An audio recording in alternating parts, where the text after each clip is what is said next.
So the next thing that happened on Monday Night Raw, we get to the next match of the night. But before I talk about that match, we gotta talk about a segment that happened before that. So we see Damian Priest, Finn Balor, and Dominic Mysterio, the judge. Well, JD McDonough, I think it was the Judgment Day. They walk backstage and they see R-Truth eating some jelly rolls backstage and all that stuff. And Damian Priest is like, "Why are you back here and stuff? You're making a mess."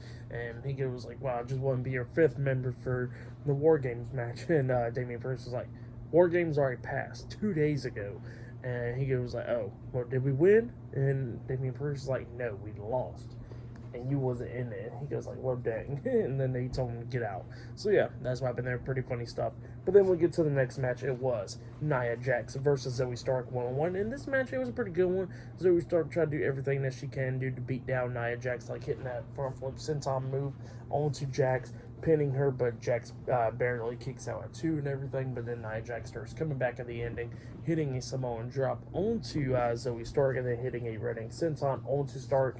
And then carries her to the corner and hit the bonsai drop. But like pretty much one of the better ones, like she didn't like straight up squashed her. So like she quickly jumped up as soon as she hit it or something. So yeah, that's what Nia Jax did. She was like a little bit more protective and pinned Zoey Stark for the 1-2-3. So yeah, Nia Jax defeated Zoey Stark tonight in a 1-on-1 match. That's what happened. Pretty good match though. I'll give that match 2.5 stars. That's why I'll give it a good one between those two women. But yeah, that's what happened there.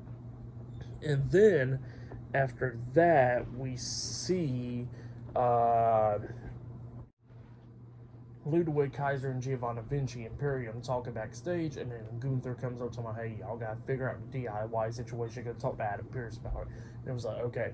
And then Gunther turns around, Miz is right there, and Miz was talking about how Gunther said at the press conference that the next person that gets face to face with him and challenge him for the Intercontinental Championship, he says that he wouldn't do it. So he says there he is. He's challenging Gunther for the title, and Gunther was like, "Well, I respect you for what you did.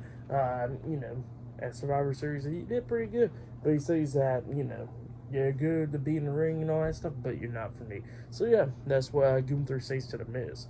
But yeah, pretty good stuff though. But up next, we'll be seeing the World Heavyweight Champion Seth Rollins up next on Raw. So yeah, I'll see you guys later. Until then.